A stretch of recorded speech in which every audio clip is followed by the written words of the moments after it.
Bueno, a partir de el Congreso Pedagógico, que fue la síntesis de todos los congresos educativos que se hicieron en las organizaciones de base de la CETERA, nosotros el 24 de febrero, con más de 1000 compañeros delegados congresales, definimos que este era el año de la educación, el año donde teníamos que dar la pelea desde el punto de vista ideológico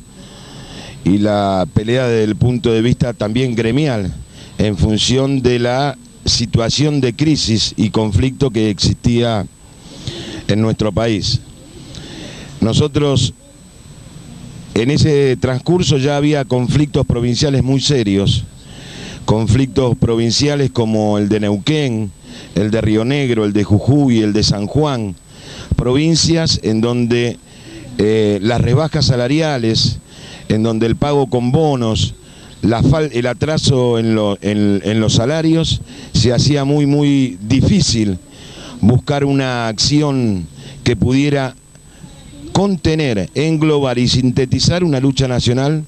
para que estas luchas provinciales no perdieran en cada una de sus provincias la fuerza que tenía que tener un conflicto nacional. Nosotros, con respecto a esto, en un congreso de secretarios generales y en el punto más alto del conflicto en la provincia de Río Negro y en la provincia de Neuquén, se define la realización de este ayuno que hoy lleva más de 5 meses. Ahí definimos comenzar un ayuno docente y traer al conflicto nacional, darle la contención a esos conflictos provinciales que se quedaban ahí en sus provincias, se agotaban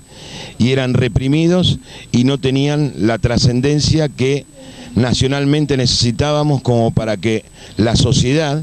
pudiera tener noción de que no eran conflictos parciales, sino un conflicto general. Nosotros comenzamos el 2 de abril este ayuno, pero previo al 2 de abril, en la Semana Santa, el conflicto de Neuquén se profundiza y hay una violenta represión contra los compañeros docentes y trabajadores estatales en Neuquén. Frente a eso, la CETERA, en un plenario de secretarios generales, determina un paro de 24 horas en respuesta y en repudio a la represión en Neuquén. El 31 de marzo, 2 días antes del inicio del ayuno, hicimos un paro que alcanzó el 80% de adhesión en todo el país. Un paro que fue llamado con 48 horas de antelación. Y la respuesta no se hizo esperar de los docentes. La respuesta fue unánime. El repudio a la represión y la defensa de los intereses de los trabajadores de educación y la instalación en ese instante en los trabajadores que teníamos que dar una lucha que superara los conflictos parciales y provinciales. Comenzamos el 2 de abril el ayuno docente y ahí nosotros, el objetivo principal, nosotros planteamos para poder contener a todas esas luchas era la ley de financiamiento educativo. ¿Y por qué la ley de financiamiento educativo? Presupuesto para la educación, que tenía que ver con la resolución de los conflictos salariales de los docentes, pero también con la inversión económica para poder llevar adelante un proyecto educativo. Esa ley federal de educación a la cual nosotros estamos pidiendo su derogación y este proyecto alternativo que nosotros estamos trabajando y produciendo con todos los compañeros para poder decir, si no queremos esta ley federal de educación, tenemos una propuesta alternativa que nos incluya como trabajadores y que incluya también a la comunidad como activos participantes del proceso educativo. En ese instante fue muy duro el comienzo del ayuno, la instalación no solamente en los medios de comunicación, sino en la propia sociedad. Y a partir de eso siguieron estos conflictos provinciales hasta que el 12 de abril, una nueva represión muy grande en Neuquén, nos mata a la compañera Teresa Rodríguez, en una represión, una compañera trabajadora, que estaba por la calle y las balas de la policía de Neuquén terminaron con su vida. ese mismo 12 de abril, nosotros en la carpa, desde la carpa docente, llamamos a todos los sectores gremiales, políticos y sociales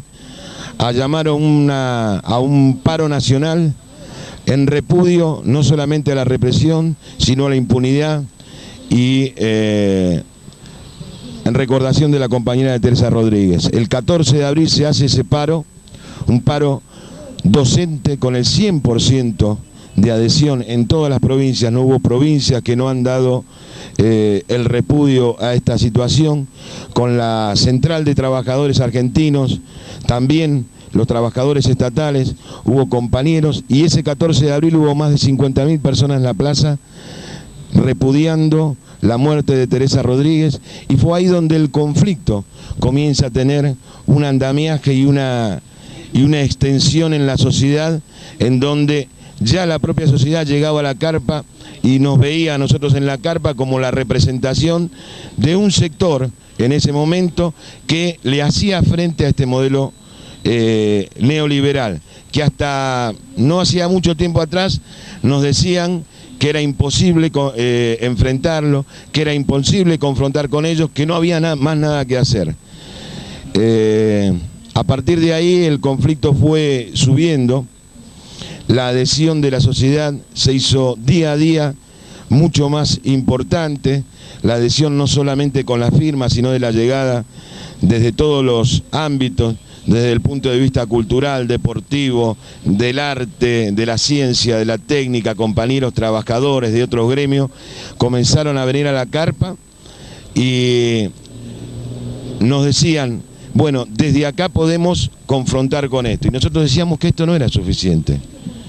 Decíamos que desde la carpa podíamos realizar una acción, pero que esto se tenía que ir transformando y tenía que ser tomado como herramienta, no la carpa, pero sí la posibilidad de juntarse, recuperar la solidaridad, recuperar la posibilidad de juntarnos para confrontar con un modelo político que nos estaba excluyendo a la mayoría de la sociedad argentina. Así fue aumentando el conflicto. Para el 20 de junio en un nuevo paro nacional docente con el 100% de adhesión en todo el país, y además la convocatoria a todos los sectores sociales a participar de una marcha a la Plaza de Mayo fue histórico, porque más de 80.000 personas estuvimos en la Plaza de Mayo reclamando una respuesta del gobierno, poniendo sobre la mesa nuestra propuesta no solo de financiamiento educativo, sino también nuestra propuesta de discutir fuertemente en donde fuera las posibilidades de esta reforma que hoy nos está destruyendo. Así llegamos con hoy el 6º grupo de ayunantes, más de 200 compañeros han pasado por la carpa, 480.000 firmas certifican la solidaridad de la sociedad. Cientos de chicos, adolescentes, con sus profesores pasando por la carpa, haciendo clases abiertas, es decir, que los compañeros que están ayunando en la carpa también desde la carpa dan sus clases a esos alumnos que vienen a pedirnos, bueno, qué es lo que pasa, cómo podemos seguir enfrentando esto. Y bueno, y esto que hoy se nos da acá en Uruguay y que, como dijo Eduardo, no es una cuestión mágica. Creo que esta relación, este trabajo en conjunto que hemos hecho con los compañeros del trabajadores de la educación del Uruguay, no es una cosa mágica, no es una cosa que se ha producido de un día para otro, es la consecuencia, es la síntesis de un montón de trabajo, de charlas, de discusiones, de participación de congresos internacionales y de la necesidad de empezar también a tener estos lazos de solidaridad, estos lazos de discusión, los lazos que también la lucha nos une, no solamente con los compañeros del Uruguay, sino de toda América Latina. Porque esto es así, compañeros, la política implementada por los organismos internacionales, vemos que cruza transversalmente a cada uno de los países y los sistemas educativos de América Latina. Por eso nosotros hoy, después de estar 3 días aquí en el Uruguay, después de haber vivido desde el punto de vista afectivo, desde el punto de vista político, desde el punto de vista de la solidaridad, hoy nos vamos llenos de brazos, llenos de abrazos y llenos de corazones, en donde realmente creemos y queremos y sabemos que así va a ocurrir, que la solidaridad de todos los trabajadores de Latinoamérica desde el punto de vista educativo y desde el punto de vista de los trabajadores en general es también la necesidad de empezar a unificar las luchas como para hacer frente a toda una política que es común en América Latina.